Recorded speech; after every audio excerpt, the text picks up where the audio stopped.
ప్రముఖ నవల రచయితగా సినిమా రంగంలో కూడా మంచి గుర్తింపు సాధించిన యండమూరి వీరేంద్రనాథ్ హఠాత్తుగా వార్తలకెక్కారు. ఆయన చేసిన కామెంట్స్ ఇప్పుడు కలకలం రేపుతున్నాయి. సోషల్ మీడియాలో పలువురు నుంచి తీవ్రమైన విమర్శలు వస్తున్నాయి. అసలు యండమూరి వీరేంద్రనాథ్ హఠాత్తుగా ఎందుకు ఇలాంటి మాటలు మాట్లాడారు? ఆయన మాటల వెనుక మర్మం ఏంటి? ఆయన ఏ ఉద్దేశంతో మాట్లాడినప్పటికీ ఇప్పుడు వివాదంగా మారినటువంటి తీరుని విశ్లేషకులు నగేష్ మూర్తి ఏమంటారో కనుక్కుందాం. నమస్కారం నగేష్ గారు. నమస్తే శంకర్ గారు. నగేష్ గారు, అసలు యండమూరి వీరేంద్రనాథ్ హఠాత్తుగా వార్తల్లోకి రావడం, ఇలాంటి వివాదాస్పద వ్యాఖ్యలు చేయడం ఎలా చూడాలంటారు దీన్ని? అంటే ఈ మధ్య సోషల్ మీడియాలో ట్రెండింగ్ అవడం ఒక అలవాటు చేసుకున్నారు. అంటే కొంతమంది ఉద్దేశపూర్వకంగాను, కొంతమంది అంతర్గతంగా లోపల ఉన్నటువంటి ఒక ఫ్రస్ట్రేషన్ బయటపెట్టడానికి, లేదంటే తను చెప్పింది చాలా గొప్పది మీరందరూ నమ్మి తీరాలని ఒక మూర్ఖత్వంతో మాట్లాడేది ఇలాంటివన్నీ కూడా. యండమూరి వీరేంద్రనాథ్ గారు కూడా మాట్లాడింది ఏంటి? నేను మాట్లాడిన దానికి మీరు అందరూ చప్పట్లు కొట్టకపోతే సరస్వతీదేవి గుడి కడుతున్నాను, సరస్వతీదేవి మీ కుటుంబాన్ని చేపిస్తుంది అని అన్నాడు. అది వెటకారంగా చెప్పినా, సీరియస్గా చెప్పినా అది చాలా పెద్ద తప్పు. ఆయన వెంటనే బహిరంగంగా ఆయన మాటలు వెనక్కి తీసుకోవాలి, క్షమించమని అడగాలి. ఎందుకంటే ఇది చాలా మనోభావాలకు సంబంధించినటువంటి విషయాలు. కొంతమంది అంటే తెలియని వాళ్ళు దాన్ని మనసుకు తీసుకున్నారనుకోండి, చాలా బాధపడిపోతారు. అంత నిరక్షరాస్యులు ఉన్నారు మన దేశంలో. అందరూ ఆయన ఏదో చెప్తాడు ఇంట్రెస్ట్కి వెళ్తే కొంతమంది చప్పట్లు కొట్టకపోతే ఆయన కోపం వచ్చి ఇలాంటి మాట్లాడుతున్నాడు అనమాట. అంటే తను చెప్పింది ప్రతివాడు నమ్మి తీరాలి. అంటే విజయానికి 7 మెట్లు అనే పుస్తకం రాసేస్తే సరిపోదు. నవల్స్ అన్నీ రాసేస్తే అన్ని విషయాల్లో సక్సెస్ కావు ప్రతివాడు కూడా. ఈ యండమూరి వీరేంద్రనాథ్ గారు కూడా ఒక్కొక్కసారి ఇలా నోరు జారుతున్నాడు. ఆ మధ్యకాలంలో చిరంజీవి కుమారుడు రామ్ చరణ్కి ఎన్నో సర్జరీలు చేశారని చెప్పి ఒకసారి వార్తలోకి ఎక్కితే నాగబాబు గారు గట్టిగా ఇచ్చాడు. ఇప్పుడు అలాంటిది నోటి దురద.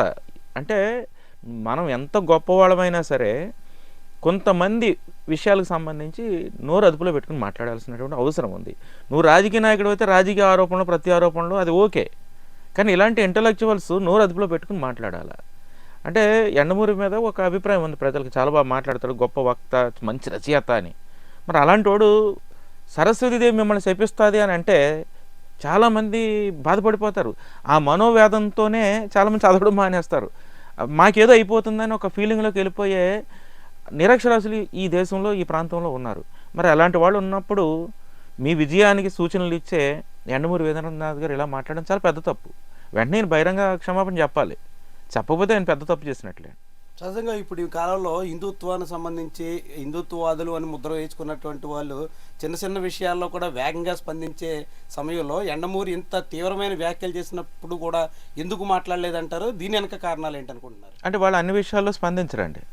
వాళ్ళకి అంటే ఇప్పుడు హిందుత్వవాదులు వేరు, హిందువులు వేరు, విడిపోయారు. ఇక్కడ ఆ గీత గ్యాప్ ఉందనే విషయం మనం గమనించాలి. దీని మీద కూడా ఇప్పుడు కామెంట్ చేస్తారు వాళ్ళు, మేమంతా ఒకటే, మేము హిందువులు హిందుత్వవాదులు ఒకటే అంటారు. కాదు, హిందుత్వవాదులు అంటే ఇప్పుడున్న పరిస్థితుల్లో ఒక రాజకీయ బీజేపీ లాంటి పార్టీకో లేదంటే మతతత్వ శక్తులు పనిచేస్తున్నటువంటి వాటికి సపోర్ట్ చేసేవాళ్ళు హిందుత్వవాదులు.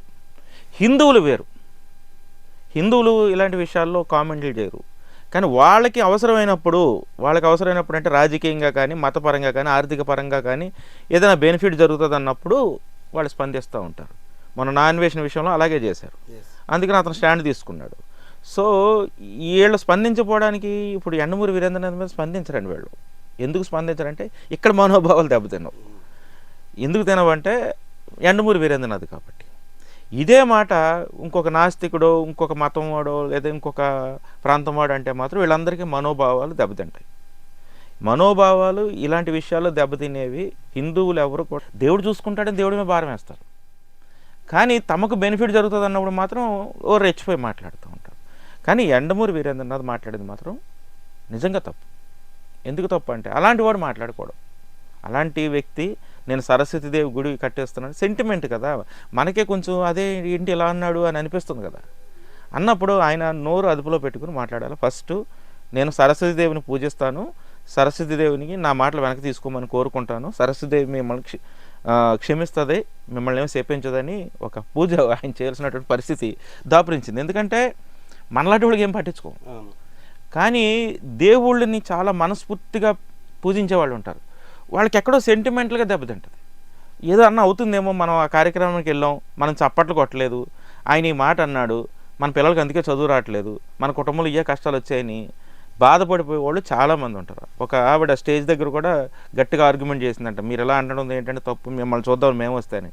సో ఇలాంటి వాళ్ళు ఉన్నారు, బాధపడే వాళ్ళు ఉన్నారు. కాబట్టి యండమూరి వీరేంద్రనాథ్ గారు మాట్లాడేటప్పుడు ఆచితూచి మాట్లాడాలి, నోరు అదుపులో పెట్టుకుని కూడా మాట్లాడాల్సినటువంటి అవసరం ఉంది. ఇటీవల కొంతమంది సెలబ్రిటీలు ఫేడ్ అవుట్ అయిపోతున్నాం అనుకున్నప్పుడు ఏదో ఒక సెన్సేషన్ కామెంట్ చేయడం, మళ్ళీ సోషల్ మీడియాలో వార్తల్లో అన్ని చోట్ల కనిపించడం వినిపించడం, ఇలాంటి లక్ష్యంతో కూడా కొంతమందిని చూస్తున్నాం ఈ కాలంలో. ఈ యండమూరి కామెంట్స్ కూడా అదే తోవలో ఉన్నట్టుగా ఆ కోవలోకి వస్తున్నట్టుగా మనం భావించాలంటారా? ఖచ్చితంగా భావించాలండి. ఎందుకంటే ఆయన యాదృచ్ఛికంగా ఉద్దేశపూర్వకంగా ఆ కోవలోకి ఇది వెళ్ళిపోయింది.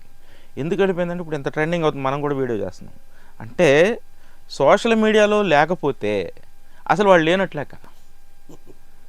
మొన్న మన వీడియోకి ఒక అతను కామెంట్ పెట్టాడు, మీరు జర్నలిస్ట్గా నేను మిమ్మల్ని ఎప్పుడు చూడలేదు అని. అంటే సోషల్ మీడియాలో లేకపోతే అసలు వీళ్ళు మనుషులే కాదన్నట్టుగా చూసే సోషల్ మీడియా ఫాలోవర్స్ ఉన్నారు. ఎందుకంటే ఎక్కువ మంది సోషల్ మీడియాని ఫాలో అవుతున్నారు కాబట్టి, ట్రెండ్ ఫాలో అవ్వాలి కాబట్టి అందరూ ఈ మధ్య అవుట్డేటెడ్ అందరూ కూడా మళ్ళీ సోషల్ మీడియాలో ట్రెండింగ్లోకి రావాలని ఏదో ఒక నోరు జారో లేదంటే చూడండి మాటలు జారో ఏదో ఒకటి. మొన్న ఈ మధ్య జరుగుతున్నటువంటి గొడవలు శివాజీ గారు మాట్లాడింది ఆయన మొదలెట్టలేదు, ఆ పదాన్ని ఆయన మొదలెట్టలేదు. ఇంకొక అతను, ఒక యూట్యూబర్ ఎవరో, ఒక ఇన్స్టాగ్రామ్ ఒక అతను మొదలుపెట్టాడు వేరే ఆవిడ కోసం. అదే ఆయన ఆ వర్డ్ ట్రెండింగ్లోకి వచ్చినప్పుడు శివాజీ గారు ఏం చేశారు, ఏదో యథాలాభంగా మాట్లాడుతూ ఏ పదం వాడాలో తెలియక అది ట్రెండింగ్లో ఉందని ఉద్దేశపూర్వకంగా కాకపోయినా మామూలుగా వచ్చేసింది ఆ పదం.